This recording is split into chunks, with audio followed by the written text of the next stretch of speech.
Our sixth and final student read this evening is Kate MacDonald. Kate is a trying-to-be writer of North Queensland origin, studying creative writing at Kelvin Grove.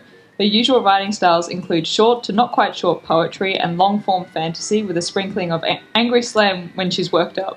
You can find her work in the second issue of Scratch That magazine and on her Instagram account at @KateIsTooReal with underscores between.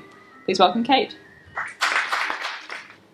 Hi guys, and I'm going to be reading a short story with the title Till Human Voices Wake Us and We Drown. 1. Someone, somewhere, gets to decide who our monsters are. And someone, somewhere, decides what beauty is. The road is far behind them, but the house, so new, so excellent, is close and unknown. It is the beautiful thing. It is the monstrous thing. The dryad sits upon the tree stump that used to be theirs. If they had toes, they would be curling them in the soft earth. They watch the house. The poltergeist crouches beside them, digging into the dirt. They must have given you power if you can do that, the dryad says. They sure as hell didn't mean to, the poltergeist replies. Just as the dryad does not have toes, they also do not have anything else either. You do not look at them and see they are the green and grey of moss, but rather you look at them and know they are. The poltergeist is simply malice, the haze that takes over your vision in anger, personified. What are you going to do now? The question is, what are you going to do now? You're the one without a home, sweetheart. What do dryads usually do once they've been ousted? Die, usually. The poltergeist stops digging for a moment. But you have lost your home too. Lost my prison, you mean?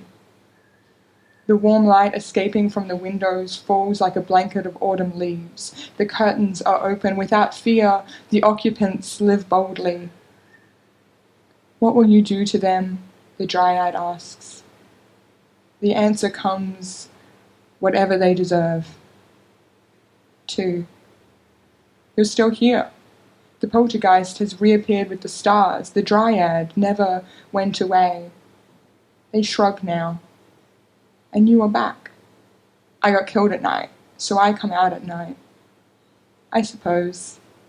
What are you going to do now? The dryad does not respond.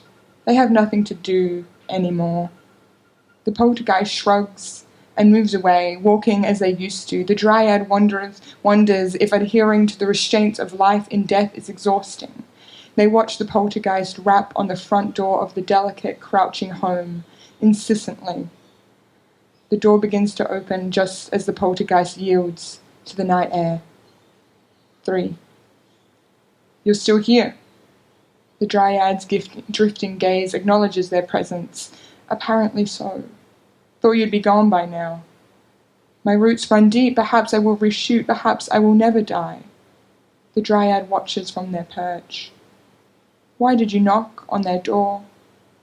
Why did you grow upwards? The poltergeist crouches again, asking, fingers raking through the earth. Because I must. Then you understand.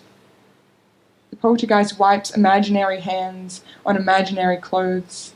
This time, when they knock against the wood, they do not stop. Even when the door is opened and those inside call out, they do not stop. 4. When the poltergeist appears this time, they do not remark on the dryad's presence because they have stopped expecting them to not be there. The dryad is jittery, their edges flutter and dive in the moonlight, where the forest floor had slowly recovered from the builder's parade. With a blanket of leaves and saplings, bare soil shows its face again. The poltergeist does not know what to do, faced with the dryad's desolate panic.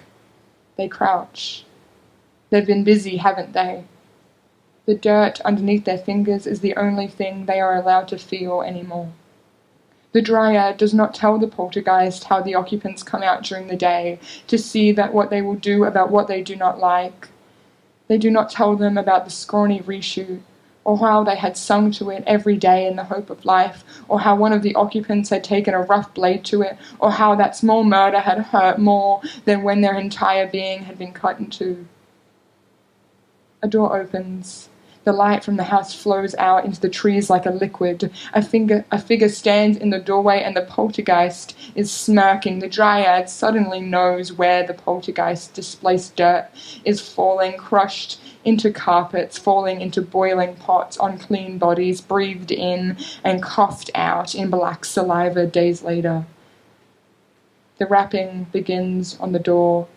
It spreads to the windows, the panes sounding like a rattlesnake's tail. The door slams. The dryad smiles. It is a horrific thing, and the poltergeist catches them in it. There is some beauty in wrath. At the bottom of the ditch, bones come forth as hands dig them out. Someone else could handle them with tenderness they were never allowed in life, could say yes, they died before they finished growing, they worked with their hands, they suffered both the poverty of their time and a blow to the head.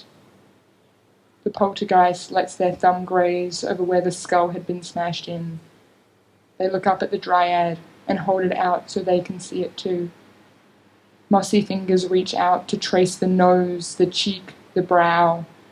The poltergeist pretends they can feel the touch on their own face. 5. It is summer.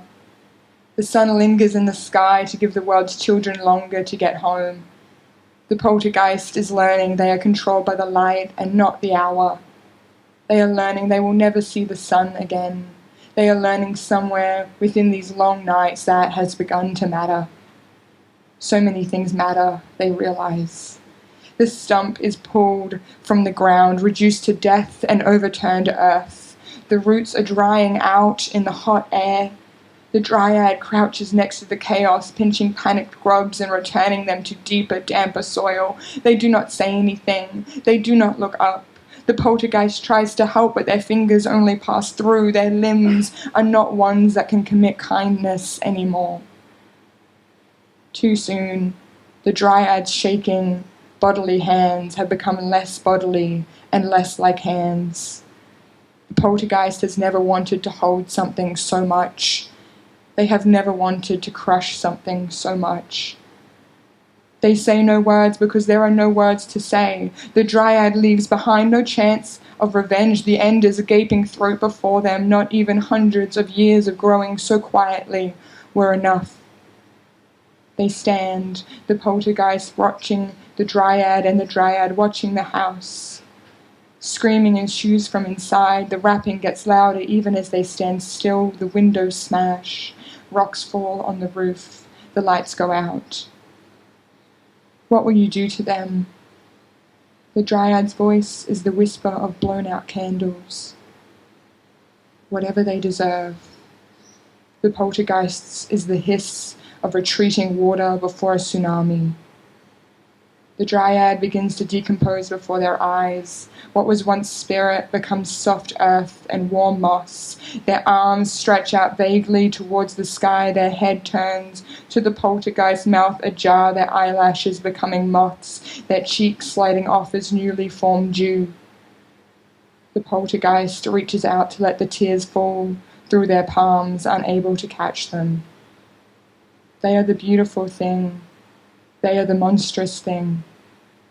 And they deserve me, sweetheart.